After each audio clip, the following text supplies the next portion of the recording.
You know, in the world of global shipping, there are certain routes that are more than just, well, routes. They're the absolute lifelines of the global economy. And the Strait of Hormuz, it's right at the top of that list. But right now, it's also an active conflict zone. And that's forcing ship owners to make a really high-stakes gamble between huge profits and total catastrophic loss. So let's unpack the incredible calculations being made right now on what is easily the world's most dangerous shipping lane. And let's be clear, these risks are not theoretical. What you're looking at is the tanker Skylight, just one of at least 8 commercial vessels that have been struck since this latest crisis kicked off. These aren't just blips on a screen. They're workplaces, they're billion-dollar assets, and frankly, they're potential environmental disasters just waiting to happen. The stakes, they couldn't be more real. Okay, so to really get to the heart of this, here's how we're going to break it down. We'll start with the core dilemma that every single captain and ship owner is facing.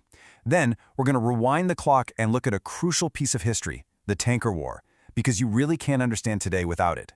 From there, we'll debunk this myth of going dark, we'll run the numbers on the flawed financial logic, and finally, we'll hit the ultimate consequence, liability. So this brings us right to the central conflict, this classic battle of risk versus reward. But it's like someone has taken the dials and turned them all the way up to 11. This critical choke point has gone from a place where you worry about traffic jams to a full-blown zone of militarized uncertainty. And in response, some operators are trying something called a dark transit. That means sailing at night with their automatic identification system, their AIS, completely switched off. The hope is that they can just become ghosts in the night.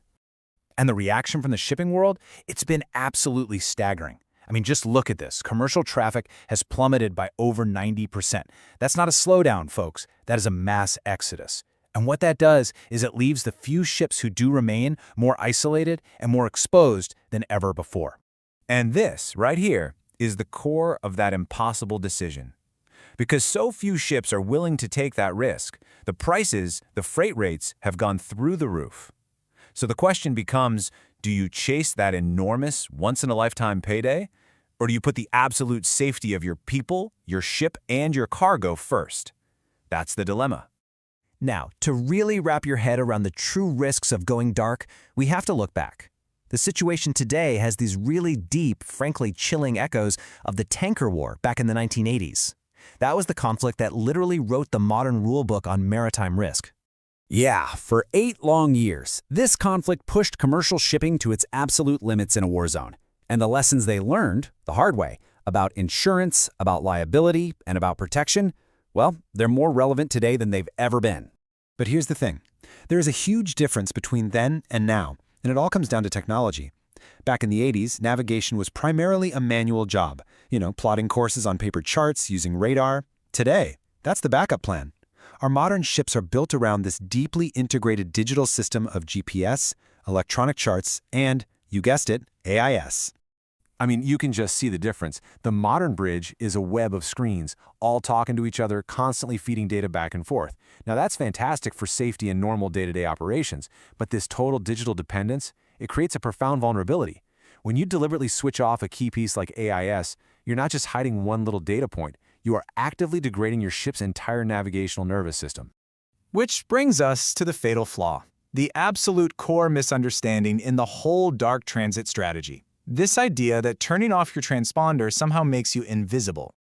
Let's just ask the question directly. Does switching off a cooperative civilian tracking system make a 1,000-foot-long vessel made of steel disappear? The answer is a clear, resounding no, not even close. Look, any hostile actor, any military force out there, they aren't just sitting around waiting for your ship to politely announce its location. They are using a whole suite of non-cooperative sensors, things like surface radar, infrared that sees heat, and satellite surveillance that can see right through clouds and darkness. Let me put it simply.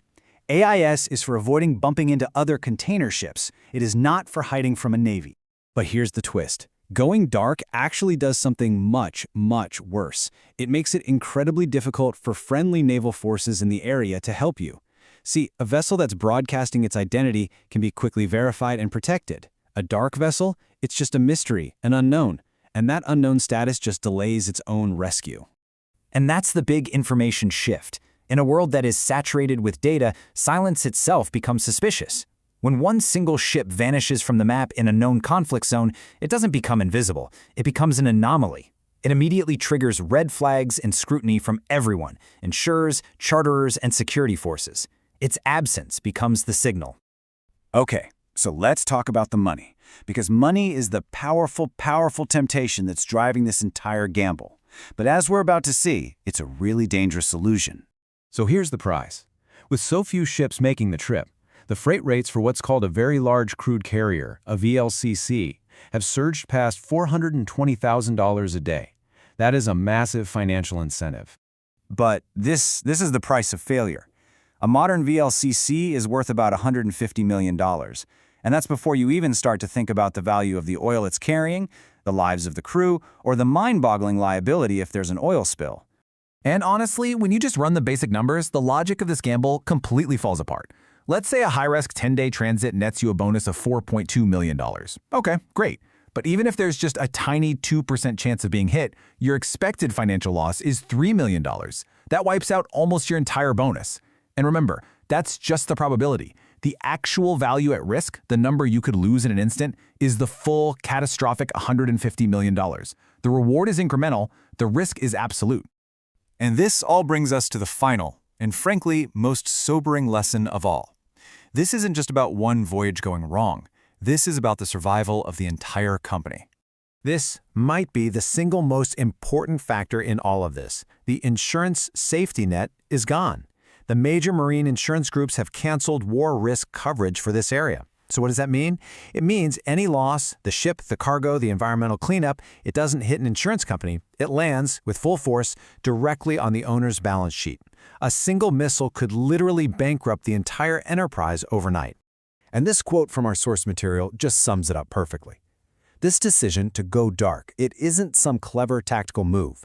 It is a bet-the-company decision that transforms a captain's professional judgment at sea into a moment of total existential risk for the entire business. You know, in the end, the most important lesson from the tanker war was this: sustained commercial shipping in a hostile zone doesn't depend on the courage of individual ships going it alone. It requires a structured, state-backed security framework, like naval convoys, that can manage and absorb that risk for everyone, collectively. But until that kind of collective shield is back in place, any shipowner choosing to sail into that strait is truly on their own. And that leaves us with one final question to think about. When the cost of getting it wrong is absolute, is history really a lesson you can afford to ignore?